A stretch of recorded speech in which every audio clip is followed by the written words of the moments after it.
डहरकी में पुलिस ऐं ॾोहार में मुबैना मुक़ाबले में एक फोरू मारिजी वियो। पुलिस जो चवणो त फायरिंग की ॾिवट दौरान फोरू अख्तर शेख मारिजी वियो। पुलिस जो चवणो त दाद लगारी रोड ते फोरू ॻोठाणे खां मोटरसाइकिल फुर करे फरार थिया। फोरन जो पीछो करे जानून बुगियो वटां अख्तर शेख के पकड़ियो। पुलिस मूजिब गिरफ़्तार थियल फोरू के खणी वञी रहा हुआ त हुन फरार थी पुलिस ते फायरिंग कई। अवां खे आगाह करे रहिया आहियूं। डहरकी में पुलिस ऐं ॾोहारनि में मुबैना मुक़ाबले में एक फोरू मारिजी वियो। पुलिस जो चवणो त फायरिंग की ॾिवट दौरान फोरू अख्तर शेख मारिजी वियो।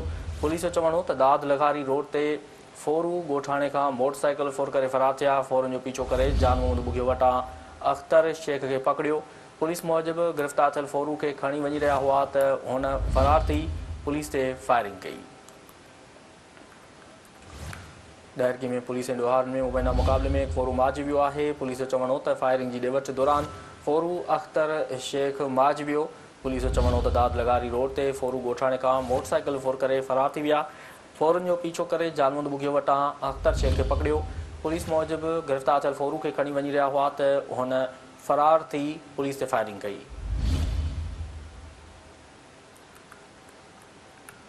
डहरकी में पुलिस ऐं ॾोहार में मुबैना मुक़ाबले में एक फोरू मारिजी वियो। पुलिस जो चवणो त फायरिंग की ॾिवट दौरान फोरू अख्तर शेख मारिजी वियो। पुलिस जो चवणो त दाद लगारी रोड ते फोरू ॻोठाणे खां मोटरसाइकिल फुर करे फरार थिया।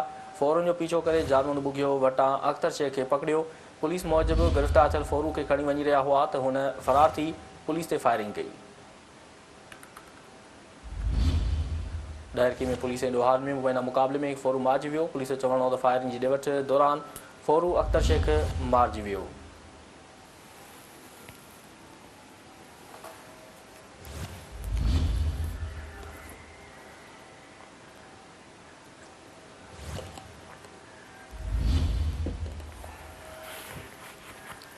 पुलिस जो चवणो त दाद लगारी रोड ते फोरू ॻोठाणे खां मोटरसाइकिल फुर करे फरार थिया। फोरन जो पीछो करे जानमुंद बुगियो वटां अख्तर शेख के पकड़ियो।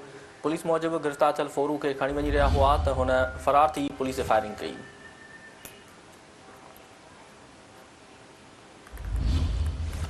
डहरकी में पुलिस ऐं ॾोहार में मुबैना मुक़ाबले में एक फोरू मारिजी वियो। पुलिस जो चवणो त फायरिंग की ॾिवट दौरान फोरू अख्तर शेख मारिजी वियो। पुलिस जो चवणो त दाद लगारी रोड ते फोरू ॻोठाणे खां मोटरसाइकिल फुर करे फरार थिया।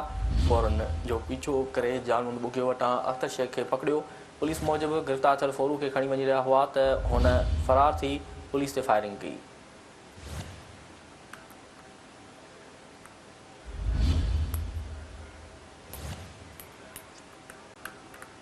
डहरकी में पुलिस ऐं ॾोहार में मुबैना मुक़ाबले में एक फोरू मारिजी वियो। पुलिस जो चवणो त फायरिंग की ॾिवट दौरान फोरू अख्तर शेख मारिजी वियो।